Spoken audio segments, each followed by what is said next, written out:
이스라엘 백성들한테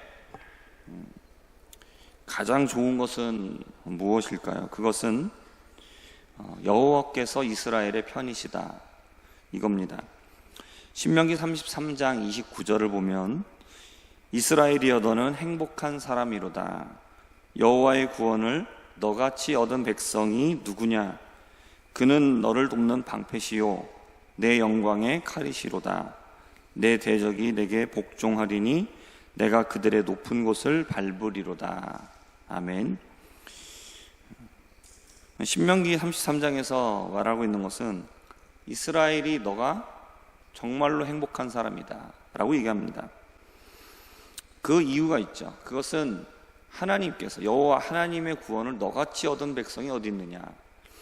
하나님이 너를 그만큼 아끼시고 지키시고 보호하신다 라고 얘기하고 있습니다. 자녀에게 있어서 최고의 행복은 무엇이겠습니까?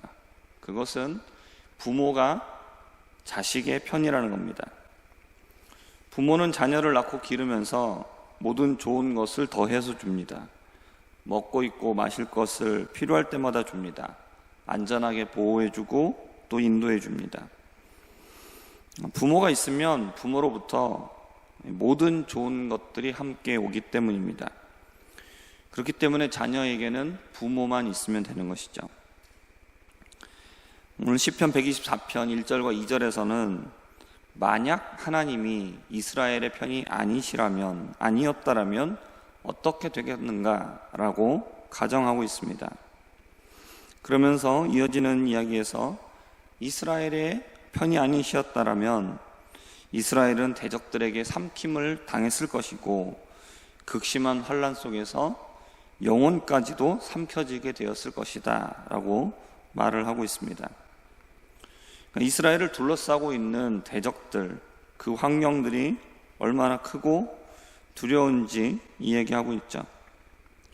우리가 살아가고 있는 현실도 이와 같습니다. 일단 우리가 하루를 무사하게 보내는 것, 이게 얼마나 하나님의 은혜인가 우리가 절감할 정도로 세상에는 사건과 사고가 정말 많습니다. 이런 눈에 보이는 사건과 사고뿐만이 아니죠. 경제적인 어려움도 있고 나를 배신하고 이용해 먹는 사람들 때문에 겪는 그 쓰라림과 그런 아픔들도 있습니다. 이런 눈에 보이는 이런 육적인 이런 어려움들도 있지만 또 그것보다 어떻게 보면 더 큰 어려움이 있습니다. 영적으로 우리를 무너지게 만들려고 하는 사탄의 간사한 계략과 덫이 얼마나 치밀한지 모릅니다. 우리가 영적으로 육적으로 살아가기 너무나 힘든 우리 삶 속에서 만약 하나님께서 우리의 편이 아니셨다면 우리는 어떻게 되겠습니까? 하지만 시편 124편 6절과 7절에서 말합니다. 우리의 영혼이 사냥꾼의 올무에서 벗어난 것처럼, 우리를 둘러싸고 있는 환경은 굉장히 어렵다라는 것이죠. 우리를 정말 망하게 하기 위해서 그런 사냥꾼의 올무와 같은 그런 어려움과 환란이 우리 주위에 있다는 것입니다. 그러나 어떻게 됩니까? 우리가 사냥꾼의 올무에서 벗어난 것과 같다는 것이죠.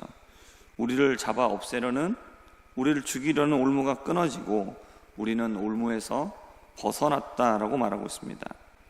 그렇기 때문에 그들의 손에서 벗어나게 하신 여호와를 찬송한다라고 말하고 있는 것입니다. 이스라엘 백성들은 환난과 극한의 어려움을 벗어날 수 있었던 이유를 8절에서 말합니다. 우리의 도움은 천지를 지으신 여호와의 이름에 있도다. 아멘.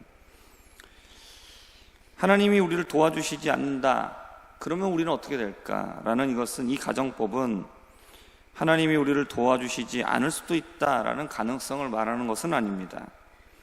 그러나 하나님이 이제까지 우리를 지키시고 보호하셨죠. 도와주셨죠. 그러나 만약에 이것이 없었다면 그러면 어떻게 됐을까를 생각해 본다라는 것은 이제까지 지켜주시고 보호해 주신 하나님의 그 은혜가 얼마나 크냐라는 것을 말하기 위해서입니다.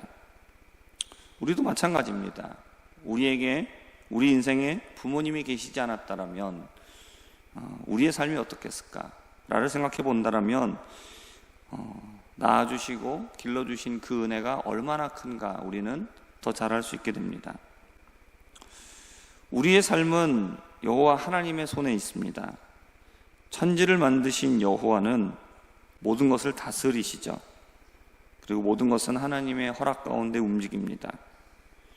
아무리 극한 어려움이 있어도 하나님이 우리를 지키시면 우리가 흔들릴 수는 있습니다.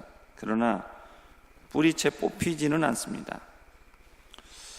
극한 어려움은 늘 주변에 있지만 그것으로 인해서 우리가 완전히 망하게 되는 일은 없다라는 것입니다. 125편으로 가면 여호와 하나님의 보호하심은 영원하다라고 말하고 있습니다.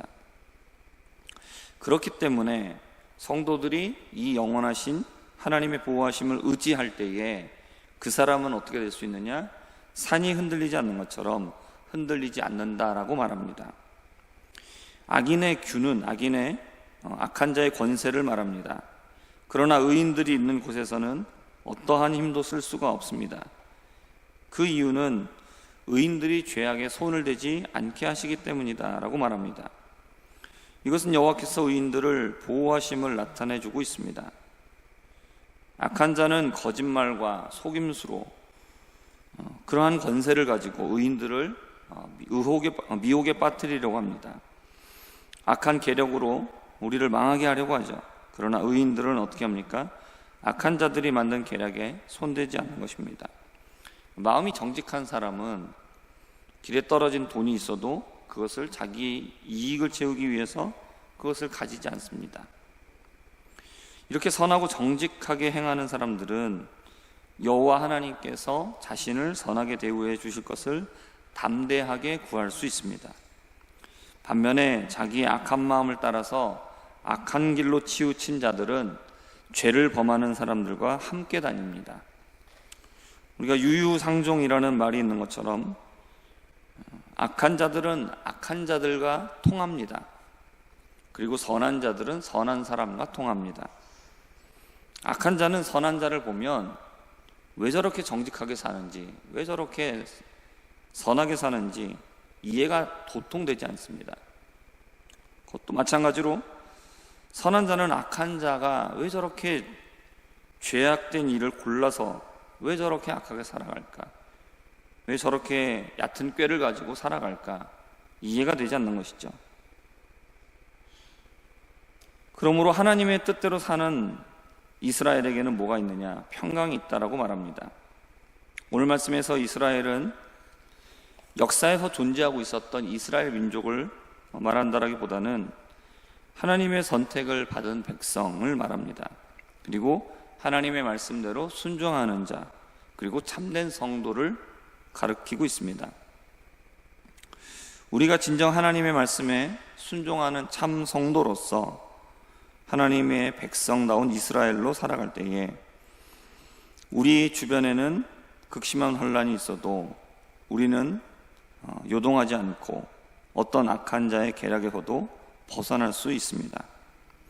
하나님은 누구의 편이시냐? 참된 성도의 편입니다. 그렇기 때문에 하나님의 말씀에 온전히 순종하고 여호와 하나님을 의지하는 자들이 되시기를 바랍니다. 그러면 하나님은 우리의 편이 되시고 어떠한 상황에서도 우리에게 평강의 삶을 허락해 주실 것입니다. 우리의 도움은 천지를 지으신 여호와의 이름이 있습니다. 그러므로 세상에서 다른 것을 의지하지 말고 오직 여호와를 의지하며 살아갈 수 있는 우리가 되기를 주님의 이름으로 부탁드립니다. 기도하겠습니다. 하나님, 우리가 이제까지 살아온 것은 하나님께서 우리를 지켜주시고 보호해 주셨기 때문인 줄 믿습니다. 하나님께서 우리의 힘이 되어 주셨고 우리를 악한 자의 계략에서 보호해 주셨기 때문입니다. 하나님, 이러한 하나님의 지키심과 보호하심 영원히 함께하기를 원합니다. 하나님, 우리로 하여금 오직 주님만 의지하게 하여 주시며 또 주님의 도우심을 힘입어서 우리가 세상을 이기게 하여 주시고 그리고 하나님께서 우리에게 주시는 평강 가운데 살아가게 하여 주시옵소서. 우리의 마음과 생각을 지켜주시고 우리가 감당할 수 없을 때에 또한 피할 길을 내어서 우리가 죄악 가운데 빠지지 않게 하여 주시옵소서. 예수님의 이름으로 기도합니다. 아멘.